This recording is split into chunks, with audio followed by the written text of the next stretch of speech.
सभी दोस्तों को सलाम, नमस्ते। कहानी डिपो में आपका स्वागत है। मैं हूं योगेश कुमार पांडे। कहानी का नाम है एक अकाउंटेंट की डायरी में मिट्टी की गंध, जिसके लेखक हैं गौरीनाथ। आइए सुनते हैं कहानी एक अकाउंटेंट की डायरी में मिट्टी की गंध। डॉक्टर ने जिस अकाउंटेंट की डायरी के कुछ पन्ने मुझे दिए थे, वो मुक्तिबोध के जमाने के क्लर्कों बाबुओं की तीसरी पीढ़ी का प्रतिनिधि था। 21वीं सदी का तेज तर्रार और कामयाब अकाउंटेंट। इसी तरह डॉक्टर भी आज की नई दिल्ली का नया व्यवसायी चिकित्सक था। डॉक्टर के हाथ उस अकाउंटेंट की डायरी के पन्ने कैसे आए, यह तो नहीं मालूम, लेकिन गोपनीय और सुरक्षित रखने की हिदायत के साथ ही मिले होंगे, इतना तो तय था। मगर डॉक्टर को इतनी फुर्सत और दूसरे की भावनाओं की कद्र करने की सलाहियत कहां? सो उस केस की साइको एनालिसिस के बाद उसने वे पन्ने मुझे थमा दिए, यह कहते कि तुम इसका जहां चाहो इस्तेमाल करो, सिर्फ मेरा नाम भूल से भी कहीं मत लेना। नहीं लूंगा तुम्हारा नाम, मगर उसके बारे में एक आध बात तो और बताओ। नहीं, जितनी बातें इन पन्नों में हैं वही काफी। और वो उठ खड़ा हुआ। उसको किसी बहुत इंपॉर्टेंट पेशेंट को देखने जाना था, जो दुनिया के सारे बाजार को एक और आम जन को अनेक इकाई में बांटने के चक्कर में बीमार हो गया था। ऐसे में मेरे पास और कोई चारा नहीं था कि डायरी के इन पन्नों को व्यवस्थित कर आपके सामने रख दूं। 13 अप्रैल। कसम खाकर, शपथ लेकर मैं अपनी बात यहां दर्ज करना चाहता था, लेकिन किसकी कसम खाऊं? हर एक कसम टूटती है और हास्यास्पद होती रही है। ऐसी कोई कसम नहीं बची जिसको चाहे अनचाहे न तोड़ता आया हूं। परवरदिगार, धरती मैया से लेकर देश तक के नाम पर ली गई ईमानदारी और गोपनीयता की तमाम कस्में और शपथें कमजोर बटन के हुक से भी जल्दी और तेज गति से वजह बेवजह टूटती रही हैं।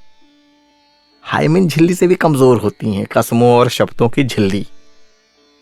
तो कोई विश्वास करे ना करे, अपनी मर्जी से मैं घोषणा करता हूं कि जो बात लिखूंगा सच लिखूंगा। हां, कोई भी नाम सच नहीं लिखूंगा। ऐसा सच लिखकर तिहाड़ की हवा खाने का इरादा कतई नहीं है।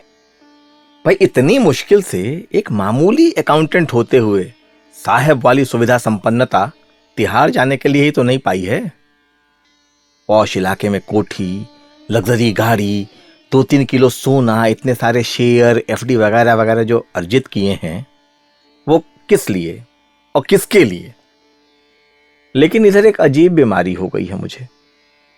जब कभी क्षण भर को भी फुर्सत के एकांत के क्षण मिलते हैं कि मुझे मिट्टी की गंध आने लगती है। इस गंध के आते ही मेरे सामने गेहूं धान के शीश झिलमिलाने लगते हैं।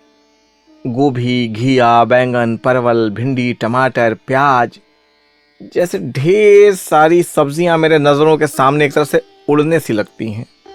मिट्टी की गंध और फसलों के अक्स एक साथ मिलकर मेरे दिमाग में कुछ इस तरह से हड़बोंग मचाते हैं कि मैं पसीने से लथपथ और निढाल हो जाता हूं। डॉक्टर ने बीपी और शुगर की बात बताई है, बाकी कुछ खास नहीं। यह भी हो सकता है कि बाकी बात मेरी पत्नी और बच्चों को बताई हो उसने। ये पत्नी, बच्चे नामक जीव भी बड़े अजीब होते हैं। इनका संबंध आपसे कम, आपसे होने वाले लाभ और स्वार्थ से ज्यादा गहरा होता है। तो संभव है कि मेरे माध्यम से जारी धन प्रवाह को कायम रखने को इन्होंने मेरी वास्तविक बीमारी मुझसे छुपा ली हो। और जब तक रिटायर्ड ना हो जाऊं, माने 5 वर्ष, और छुपाए छुपाए किसी तरह मुझे काम में लगाए रखा जा रहा हो। निकम्मे, परजीवी, सबके सब पक्के हरामी हैं। मन तो करता है कि इनके लिए गालियां ही गालियां लिखता रहूं हमेशा, मगर हरेक घृणा बैर से नाता तोड़ साहबी ठाठ पाने के लिए ही तो मुझ जैसे अकाउंटेंट इतने विनम्र, इतने शालीन हो जाते हैं कि कोई गाली उसे गाली नहीं लगती। और साहेबों से तमाम तरह की नफरत रखते हुए भी हम जैसे जीव दिन रात साहेब बनने कहलाने के लिए ही साधनारत रहते हैं। 27 अप्रैल। आज कई दिन बाद डायरी लिखने बैठा हूं। असल में डायरी लिखने की फुर्सत मेरे जीवन में कहां। वो तो डॉक्टर ने मुझे हमेशा व्यस्त रहने की सलाह दी है। तो जब कभी फुर्सत के एकांत के क्षण अनचाहे से आने को होते हैं और कोई दूसरा काम अचानक से ना मिलने या याद ना आने के सूरत में मैं डायरी में खुद को व्यस्त करने की कोशिश करता रहता हूं, वरना वो साली मिट्टी की महक और फसलों के अक्स भूत की तरह मुझ पे सवार हो जाते हैं।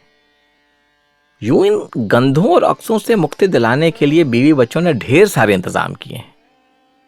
मसलन हमारी कोठी के भीतर कहीं मिट्टी की दरस क्या, धूल के कण भी खोजे नहीं मिलेगा। दीवारों पर लगे वैसे फोटो पेंटिंग्स तक हटा लिए गए हैं जिनमें कहीं खेत खलिहान, पेड़ पहाड़, नदी या ऐसी कोई प्राकृतिक चीजें दिखती हों। जो भी चित्र हैं उनमें इलेक्ट्रॉनिक यंत्रों, मशीनों, खूंखार चेहरों के अलावा कुछ शैतानी जोड़ों की वहशी हरकतें हैं। खाने के मामले में भी मुझे अपने तमाम पसंदीदा देसी डिशों से दूर कर दिया गया है। कोई चाइनीज सूप, कोई अमेरिकन पिज्जा, कोई इटालियन सॉस, कोई अफ्रीकन डेनमार्कियन नॉनवेज, कोई जर्मन स्वीट मुझे खिलाई जाती है ताकि मैं अपने यहाँ की साग सब्जियों की गंध की याद तक आने से महफूज रह सकूं। इतना ही नहीं, मेरी पत्नी ने अपने बाल आधे पिंक आधे ब्लू करवा लिए। पहनावे में स्वीडिश, स्पेनिश, अमेरिकी डिजाइनर सेटों की भरमार है उसके पास। बिस्तर पर उसकी अदा डेनमार्क की वेश्याओं जैसी रहती है। फिर भी मुझ जैसा अहमक कि कभी पिज्जे में गोभी, सॉस में टमाटर का स्वाद पा लेता और उस स्वाद के आते ही उन सब्जियों के अक्स मेरे आगे झिलमिलाने लगते। ऐसा ही कभी कभार बिस्तर पर भी तीव्र रंगीन प्रकाश में होता। जैसे ही पत्नी के घुटने पर हाथ फेरते, उसके पैरों की तरफ देखता, ये अचानक से गांव की नटखट सिल्लिया याद आ जाती, जिसके कीचड़ में लिथड़े घुटनों और पैरों के रास्ते उसके होठों तक पहुंचा था। फिर भागकर नदी में हम दोनों देर तक नहाते उमगते रहे थे। हो गया गजब। अब ज्यादा नहीं लिख पाऊंगा। सिल्लिया के कीचड़ में लिथड़े घुटनों की याद के साथ ही मन फिर भटकने लगा है। याद आने लगी है मिट्टी की महक, सोंधी सोंधी महक धीरे धीरे तेज हो रही है। नदी, नाले, खेत खलिहान, गेहूं, धान के शीश, फसलों, सब्जियों के अक्स झिलमिलाते से सामने आने लगे हैं। रंगों और गंधों की बारिश हो रही है मानो। ओहो, और मैं उसमें नहाता, डूबता, तैरता, सा मदहोश होता जा रहा हूं। अब और कुछ भी संभव नहीं है। अगली सुबह डॉक्टर ने मुझे कोई इंजेक्शन लगाया था। मेरी नजरें झिलमिलाती झिलमिलाती धुंधली पड़ती गई थी और पलकें मूंद गई थीं, मगर आवाजें कान तक आ ही रही थीं। कमरे में डॉक्टर के अगल बगल खड़े पत्नी बेटे डॉक्टर से अपनी परेशानियों का इजहार कर रहे थे। डॉक्टर साहब, इतना कुछ करने के बाद भी मिट्टी की गंध नहीं छोड़ रही है इनका पीछा। देखिए, कुछ और करना पड़ेगा। क्या दीवारों से सीमेंट नहीं दिखने चाहिए? वुड वर्क्स तो करवा दिए हैं। नहीं, वुड वर्क से जंगल और पेड़ की याद और फिर मिट्टी की याद तो सहज है।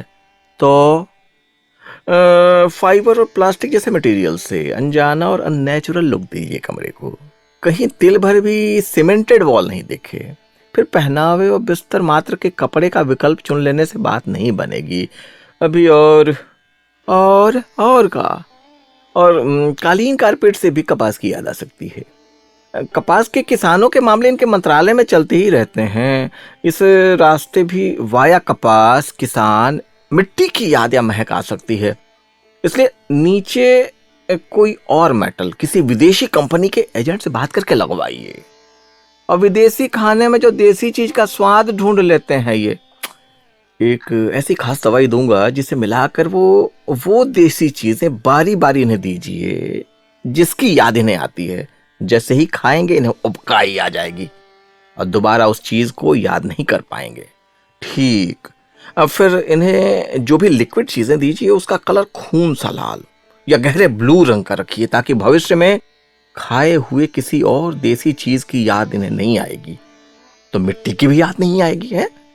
तो ठोस चीजें जो भी दीजिए तो कच्चे मांस के कलर का दीजिए या किसी अनजाने मेटल के कलर का दीजिए और डॉलर पाउंड के शेप का या देखते हो देखिए नहीं कीजिए।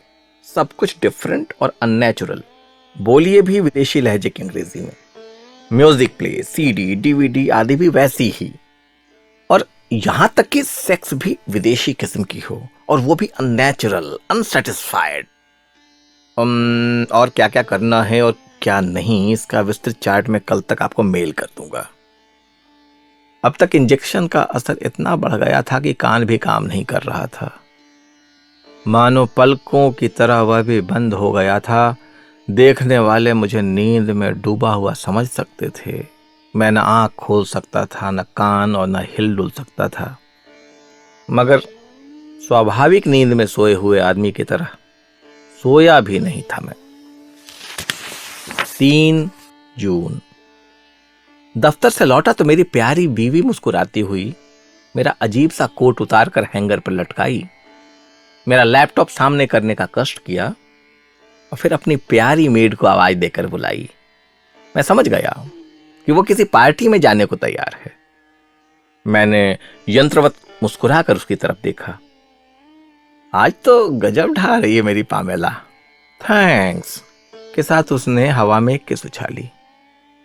मेकअप में थी, वरना फिल्मों में जैसे पामेला एंडरसन के किस सीन होते हैं वैसा कुछ पल दो पल के लिए कर सकती थी, खासकर जब अगल बगल घर की मेड या कोई और हो तो उसकी ये अदा कुछ ज्यादा ही निराली हो जाती है।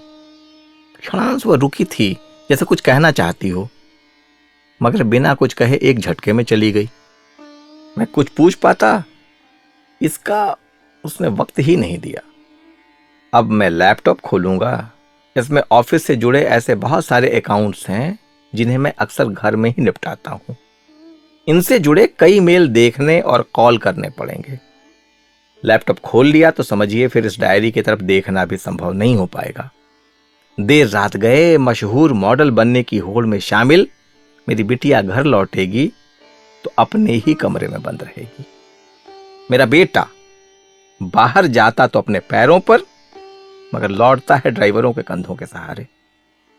पता नहीं दोनों इतनी रात तक क्या क्या करते हैं। दोनों मिजाज के जरा गर्म हैं तो बात बात पर कहते हैं मेरी मर्जी, मैं जो करूं जैसा करूं। इनकी मर्जी तो है ही अपने ढंग की, इनकी बिजनेस पता नहीं कैसी है, मगर बिजनेस जानते समझते हैं जरूर, तभी तो ऐश कर रहे हैं अपनी अपनी बिजनेस के साथ। यूं शादी दोनों ने नहीं की है अभी तक, इसकी जरूरत भी शेष हो ना हो। मेरी पामेला कह रही थी कि उसकी लाडली को दोबारा एबॉर्शन कराना होगा। दरअसल उसका दोस्त है ही बहुत ज्यादा टेस्टोस्टेरोन से भरपूर, इसमें यह बच्ची भला क्या करेगी। मेरी पामेला भी जल्दी घर नहीं लौटेगी। जब कभी भी बाहर जाती है उसकी इच्छा रहती है कि मैं उसके लौटने तक दवा खाकर सो जाऊं। सो उसकी प्यारी और प्रशिक्षित मेड थोड़ी देर में मेरी मिनी बार लुढ़काती मेरे कमरे में दाखिल हो जाएगी। वह यूं भी खूबसूरत है, मगर इस वक्त बिना सज धज के ना आती है। किसी बार गर्ल से ज्यादा नखड़े दिखाती, भाव खाती सी वो मुझे खुश करने के तरीके ढूंढती रहती है और मैडम के लौटते तक मुझे सुला के ही दम लेती है। फिर वही नाटक दोहराया जाएगा। मेरा अकाउंट वर्क 1 आध घंटे में क्या होगा। लैपटॉप ऑन करने के इरादे को मुलतवी कर थोड़ी देर और इस डायरी में अपनी इस अनिश्चित जिंदगी की दास्तान दर्ज करना चाहता हूं। इसी में दर्ज कर सकता हूं कि मैंने ये होना खुद नहीं चुना था। जो कुछ हुआ हूं होता चला गया। ओह, व्यवधान हो गया। मोबाइल बजने लगा है। हेड बॉस का आदेश है कि मुझे जल्दी उनकी चहेती एक्सटी खाद बीज कंपनी वाले से रकम फाइनल करके लेना है। मुझे अभी तत्काल निकलना पड़ेगा। रात में मैडम से पहले तो शायद ही लौट पाऊंगा। मैडम बेचारी पामेला नाराज होगी। ना ना ना, उसको नाराज नहीं होने दूंगा। लौटते में गेट से पहले ही कहीं से थोड़ी सी मिट्टी उठा लाऊंगा, ताकि घर पहुंचते पहुंचते उस मिट्टी की महक में मदहोश होकर मैं एकदम से निढाल और शांत हो गया रहूंगा। ओह, नहीं नहीं नहीं नहीं, ऐसा भी संभव नहीं है।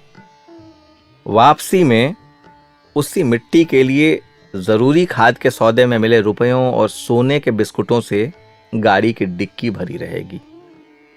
ऐसे में एक क्षण को भी कोई लापरवाही नहीं की जा सकती। 7 जुलाई, आज मेरे बाप की बरसी है, माने पुण्यतिथि। मगर घर में किसी को मालूम नहीं। मेरे पास जो ये सुविधाएं हैं, ये मेरे बाप ने नहीं दी। मेरा बाप मामूली सा किसान था। खेती के सीजन पर कई बार उन जैसे किसानों को खाद बीज कीटनाशक और पानी की जुगाड़ करने में कर्जा ऋण लेना पड़ता था, जिसे फसल तैयारी होते ही वे चुका भी देते थे। मगर वह बात बहुत पुरानी थी। बाद में ऐसा होने लगा कि फसल पूरी की पूरी बेचने पर भी कर्जा चुकता नहीं होता। वह बकाया कर्ज बढ़ते बढ़ते एक दिन इतना हो गया कि उसकी जमीन ही हाथ से चली गई। उस जमीन के जाने के एक ही दिन बाद की रात मेरा बाप भी चला गया इस दुनिया से, बिना कोई शिकवा शिकायत किए। कुछ महीने पहले गेहूं के सीजन में कर्ज के पैसे से जो कीटनाशक लिया था, वो थोड़ा बचा रह गया था। उस बचे कीटनाशक को भी उसने बेकार नहीं जाने दिया था। मेरा बाप तो चला गया कीटनाशक का भी हिसाब बराबर करके, मगर मुझे और मेरी मां के अलावा मेरी 2 बड़ी बहनों का हिसाब करना उन्हें याद नहीं रहा। आगे की जिंदगी के हिसाब में मां के साथ दोनों बहनों ने भी हर तरह की मेहनत मजदूरी की। क्योंकि मेरे गांव से बगल का वह कस्बा बहुत दूर नहीं था, जहां पर एक हाई स्कूल था। उस हाई स्कूल तक तमाम असुविधाओं के बीच में पढ़ गया था। कैसे न कैसे पूरे स्कूल में अव्वल भी आ गया था। तो शिक्षकों और कुछ दयालु जनों की अनुकंपा हुई और मेरा दाखिला जैसे तैसे इंटरमीडिएट में भी हो गया। मगर इंटरमीडिएट में रेगुलर क्लास नहीं कर पाया। दरअसल उसी साल मेरी बड़ी बहन एक सुबह बगल की कलमबाड़ी में लटकी पाई गई थी। आम का पेड़ था वह। उस पेड़ में बड़े बड़े सफेद से आम लगते थे।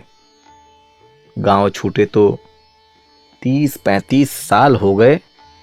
इस महानगरी में भी वैसे आम जब तब सीजन पर दिख जाते हैं, मगर मैं तभी से कोई भी आम नहीं खाता हूं। बड़ी बहन के मरने के बाद गांव में अफवाह थी कि वह गर्भवती थी। यूं जब दूसरी बहन कुछ साल बाद गायब हुई तो उसकी चाल चलन को लेकर भी कोई अच्छी बात नहीं कही गई थी। जहां भी गई हो, उस गांव से तो बेहतर ही जीवन मिला होगा। हां, मैं उसे बहुत ज्यादा मिस करता हूं, खासकर तब जब मिट्टी की महक मुझे मदहोश करने लगती है। मेरी मां के मरने के बाबत कहा कुछ भी गया हो, वास्तव में वह भूख से मरी थी। उस समय मैं इंटरमीडिएट का इम्तिहान दे रहा था। मेरी परीक्षा पूरी हुई, अच्छे नंबर से पास भी हो गया, लेकिन अपना कहने लायक कोई परिजन पुरजन नहीं बचा था। गांव के अपने सहपाठियों में यूं अव्वल तो मैं ही था, मगर मैं एक क्लर्क बन के रह गया। मेरे बाकी दोस्तों में ज्यादातर की जानकारी तो नहीं। एक बहुत बड़ा वैज्ञानिक होकर अमेरिका बस गया। एक आईएएस, एक आईआरएस और एक डॉक्टर को भी जानता हूं जो मेरे साथ पढ़ा था। और इन चारों के बारे में यह भी जानता हूं कि इनमें से किसी के पास मुझसे ज्यादा संपत्ति नहीं है। यह सब मेरे हिसाब किताब के पक्के होने का ही तो प्रमाण है।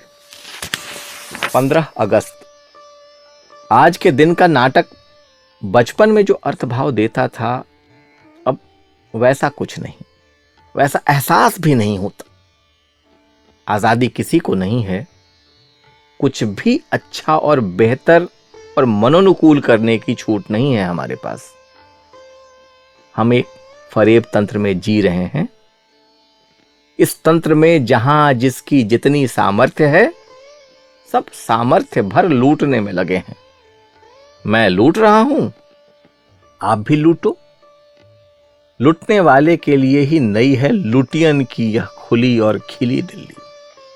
बाकी के लिए धुआं, धूल और जाम है, जैसे मेरे लिए सुख कर नहीं रही मिट्टी की महक। 14 सितंबर, आज मुझे राजभाषा में पत्र व्यवहार और अन्य काम करने के नाम पर राष्ट्रपति के हाथों पुरस्कार से नवाजा गया था। यह दीगर बात कि मैंने वर्षों से शायद ही कोई ऑफिशियल काम हिंदी में निपटाया हो, मगर जैसे भी मिला एक बड़ा पुरस्कार मिला था। मैं अरसे बाद भीतर से बड़ा खुश था और मैं चाहता था कि इस मौके पर मेरे साथ पत्नी बच्चे भी रहें, साक्षी बने, पर हो नहीं पाया। घर से मेरे निकलने के वक्त तक वे सोए ही थे। शाम में नॉर्थ ब्लॉक से निकला तो मन एक साथ खुश और खिन्न था। अशोक रोड पर एक बड़े साहब के बंगले के करीब अचानक मेरी गाड़ी में ब्रेक लग गया। उस बंगले के बाहर एन गेट पर खड़ी गाड़ी के पिछले दरवाजे का शीशा तभी अचानक से खुला था और एक अधेड़ सी औरत उसके भीतर से हाथ बढ़ाकर कोई नीला सा लिफाफा एक युवक को पकड़ाई थी। अचानक ही मैंने दोनों को पहचाना सा था। लिफाफा लेने वाला युवक वही था जो हमारे दफ्तर से जुड़े साहिबों शौकीनों के लिए लड़कियां सप्लाई करता था, मगर वो महिला। मैं बहुत तेजी से उस तक पहुंचा था, लेकिन तब तक उस अधेड़ महिला की गाड़ी गायब हो गई थी। उस युवक ने मुझे पहचान लिया था। उसने कुशल मंगल के साथ आदेश की बात भी पूछी, मगर मैं चुप रहा। मैं जानता था यह लड़का उस महिला की असली पहचान नहीं बताएगा। हो सकता है असली पहचान इसको मालूम भी ना हो। तभी मेरे एक साहब का फोन आया कि विदर्भ यवतमाल में फिर किसानों ने आत्महत्या की है, उस पर खर्च के कुछ आंकड़े चाहिए। मेरी समझ में उस साहब की कोई बात नहीं आई। अशोक रोड के उस बंगले के सामने की सड़क पर मेरी गाड़ी रुकी रही देर तक। मैं देर तक वहीं फुटपाथ पर खड़ा रहा।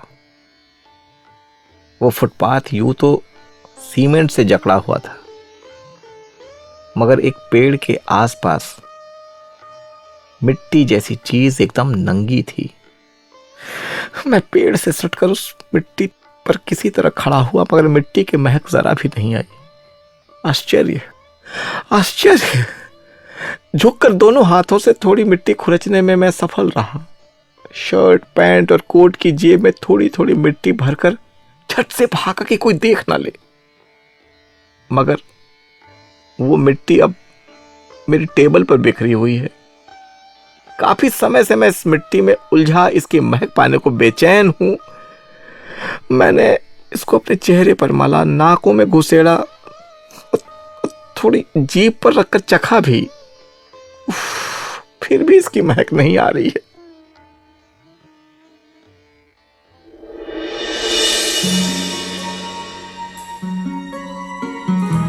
तो ये थी गौरीनाथ की कहानी, एक अकाउंटेंट की डायरी में मिट्टी की गंध। कहानी आपको कैसी लगी हमें जरूर बताएं। आपकी प्रतिक्रिया हमारे लिए बेहद महत्वपूर्ण है।